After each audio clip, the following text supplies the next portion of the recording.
والد رحمه الله په اړه طالبانو یو دوه لنډې خبرې. یوه دا د طالبانو ورونو دومره مخلص انسان و، الله دومره اخلاص ورکړی و بیخي تر حد نه ډېر. یو ورځ یې مونږ ته ویلې وي په ټولو عمر کې ما نه مونځ نه د قضا سوی، ټولو عمر کې صرف یو ورځ په جهاد کې تیر د روسانو جهاد کې یو پوسته باندې عملیات کول ویل ته ما نه مونځ قضا سوی ده. بیا هغه مونځ مې قضایي را ګرځولې ټولو عمر کې قضا نه در نه سوې. دا خو څه کوي چې بیا مې د قضایي نه یې راوړي. ډېر کم انسانان به یې داسې طالبانو ورونو او الله عز وجل ډېر سخي انسان پیدا کړي وو. علماو کې سخیان ډېر کم وي، طالبانو سخي ډېر وو او په علم کې ډېر هدف دا و طالبانو ورونو چې درس لیکاو. دا یې مقصد و چې د انسانانو ته ګټه پې باندې ورسیږي. یو ورځ یو شیخ صاحب موږ ته ویلې وي څنګه تاسې ورونو نه الله ټولو نه علما جوړ کړل، په داسې زمانه کې چې دلته اشغال موجود و الله علما هم کړلې، دین ګټه هم درنه واخیستله. نو ما ورته ویلې والد مو ډېر مخلص و، هغه طالبانو سره ډېر په اخلاص درس کړي و. الله عز وجل هغه اخلاص له موږ سره هم قبول کړ او الله عز وجل دې مغفور و. طالبانو د بخاري درس یې ویلې همداسې لکه د بخاري شریف هغه کال باندې چې دوره کوله موږ وطن کې موسیقي و جنازه سیوله، زه مور سره راووتلم، ما وړه دوره درسوله. دی چې راووته مغلته جنازې ته چې لاړلو رګ یې هغه سو فالج هغه ورباندې راغی، څه وخت مریض و بیا الله عز وجل وفات کړ.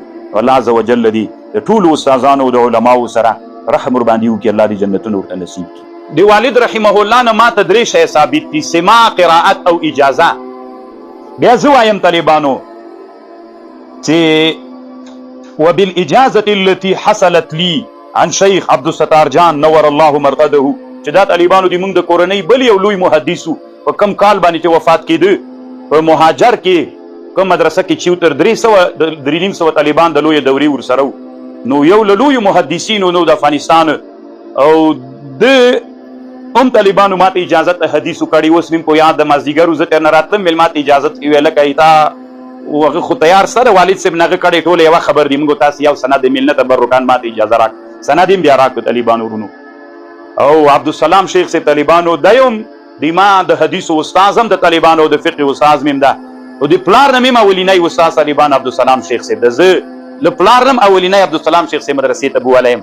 زه ډېر کشر وم، یو زه یو بل مولي صاحب ورور مو چې شهید سلیماوي د عمر کې یو کال پار خدای مانه یو کال کشر و مدرسې ته به یې چې بولو نو زه دومره کشر وم زړل به مې هره پنجشنبه به یې چې بولمه داس نه به یې ونیوله ما به زړل ځکه ډېر کشر وم بیخي ډېر کشر وم. طالبانو له هغه ورځې نه زه دې سره ډېر وران یم چې بیا ډېر کشران مدرسو ته بونه تلل. دا یعنې د محمد سره دي ما بچای تاسې که دلته پوښتنه ترې وکړي دومره دې نه به هم زه ډېر کشر وم طالبانو. نو هغه در مې تر اوسه پورې داسې زړه کې ده. نو کور خو هم سړی باید لږ خوند وویني که نه. نو دا درې واړو طالبانو ورونو د والد رحمه الله د عبدالسلام شیخ صاحب او د عبدالستار جان شیخ صاحب د دوی درې واړو طالبانو ورونو دوی خو په اول کې درې دي وروسته طالبانو یو کېږي. دوی درې واړه وایي چې موږ ته قرائت او سماع او اجازه چې حاصله ده عن شیخنا و اخینا محمد عبدالقدوس جان الکابلی الموسوي چې دا طالبانو د موږ مشر ترو عبدالستار شیخ صاحب هم استاذ و د موږ د والد صاحب هم استاذ و د عبدالسلام او په دې درې واړو کې طالبانو ډېر خاص شاګرد موږ والد رحمه الله و ډېر وخت یې ورسره تېر کړی و بیخي ډېر وخت یې ورسره تېر کړی و او له خاصو شاګردانو نه یو. قال حدث او عبدالقدوس جان شیخ صاحب طالبانو ورونو دا هم د خپل وخت یو له لوی ولی الله نه و. موږ کورنۍ کې طالبانو الله ډېر علما او محدثین پیدا کړي خو دا ټول علما دغه سړي ته طالبانو ما په یادېږي لیدلی مې و. یو ورځ والد رحمه الله ژوندی و د دوی والد صاحب ژوندی و دی راغی له موټر نه راکته سو. نو زه ډېر کشر وم منډه مې راواخیستله پلار ته یې راغلم چې موږ نیکو موږ د عبدالقدوس جان شیخ صاحب ته هغه مرزا ویلې راغلم ورته مې ویل هغه مرزا راغی نو هغه ماته ویلې چې لاندې هلته پل جوړېږي لیکتی و وایي زر تخته وروباسه چې ونه غورځېږي. نو ماته ویلې وایي چی وایې عبدالقدوس جان شیخ صاحب راته ویلې مېل زه زورادي وایم. ماته ویلې احمد الله اصول شاشي وایي دا خبره داسې خره باندې ونه لګېدله ځکه هغه امام زولی دي ما د تره زوی د طالبانو ورونو ښه عالم ده اوس مونږ بله مدرسه کې استاذ ده. دا خبر مې په یاد ده چې راته ویې کړله طالبانو. والله عز وجل یو ولی د کرامتونو د کشف څښتن ګرځولی یو مجاهد فکره سړی طالبانو په علم کې ډېر عمق ته رسېدلی سړی و چې الله عز وجل بیخي ډېر مناقب سته طالبانو. موږ د ده زوی عبدالمالک شیخ صاحب د ده په مناقبو کې یو کتاب جوړ کړی چې پیدا یې کوي طالبانو ورونو ډېر څه سته د ده په اړه باندې. قال حدثنا مولانا سلطان جان المیدانی البادامی. دا طالبان ورونو د موږ د عبدالقدس جان شیخ صاحب رحمه الله استاد سلطان جان صاحب ورته ویلې د میدان د نرخ د بادام د سیمې یو لوی محدث تیر سوی طالبان ورونو دا د بیا استادو. قال حدثنا محدث الكبير مولانا نصیر الدین الغرغشتوی المجددی النقشبندی. دا طالبانو د پښتنو کشمیری سے به دې ویلې طالبانو علامه نصیر الدین الغرغشتوی دی په پاکستان کې یو لوی محدثینو نه تیر سوی پښتون طالبان ورونو دې ته به د پښتنو کشمیری ویلې چې الله عزوجل دې ډیر لوی عالم ګرځولي. قال حدثنا قمر الدين البنجابي قال حدثنا احمد علي السهارنپوري قال حدثنا شاه محمد اسحاق الدهلوي وحصلت له الاجازه والقراءه من شيخ الاجل يعني الشاه عبد العزيز وحصل له الاجازه والسماع والقراءه من والده الشيخ ولي الله ابن عبد الرحيم المحدث دهلوي.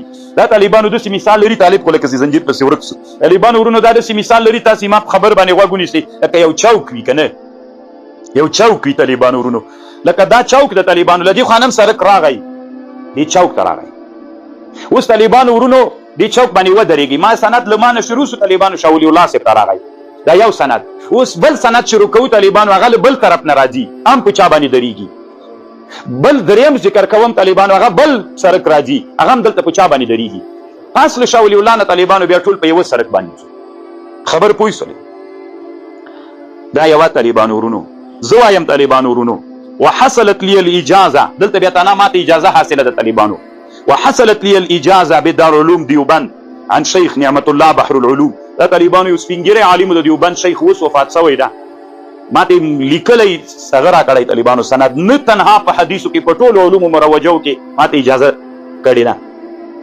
اوس وفات شوی طالبانو الله عز وجل دی پیو الله عز وجل دی رحم پیو کی دای څوی طالبانو حدثنا شیخ حدثنا سيد حسين المدني عن مولانا شيخ الهند محمود حسن الديوبندي قال حدثنا الإمام الكبير محمد قاسم نانوتوي وإمام المعرفة واليقين رشيد أحمد الغنغوهي وهما يرويان عن الشيخ عبد الغني المجددي عن شاه محمد إسحاق الدهلوي عن إمام شاه عبد العزيز الدهلوي عن شاه ولي الله. دا ډیر لاند را ورسېد طالبانو ورونو ځکه دی طالبانو ورونو زه له دې روایت کوم دی د حسین احمد مدني نه هغه د شیخ الهند نه هغوی دواړه طالبان بیا هغه د محمد قاسم نانوتوي شاولي هغه رشید احمد دی دواړه طالبانو ورونو د عبدالغني مجددي نه هغه د شاه اسحاق صاحب نه هغه د شاه عبدالعزیز صاحب نه د شاه ولي الله صاحب نه دریم چوک دویم هم را ورسېد طالبانو دې چوک ته دریم طالبانو ورونو وحدثني والدي وسيدي عبد الرشيد زه وایم طالبانو والد رحمه الله نه قال حدثنا الشيخ سيد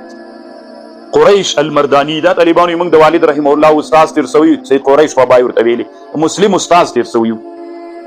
قال حدثنا الشيخ محمد ادريس كان دهلوي صاحب التعليق الصبيح هذا بخاري شارح ده مشكات شارح ده تعليق الصبيح. قال حدثنا الشيخ خليل احمد الايوبي المهاجر المدني دی طالبانو ابو داود باندې شارح ده بذل المجهود ورتوي ډېر ښه کتاب ده.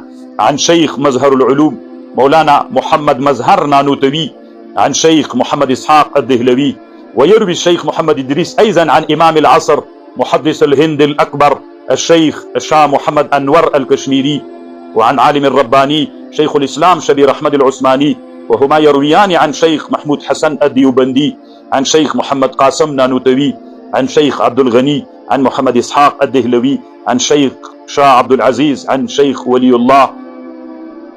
بیا طالبانو دریم چوک ته راورسېد.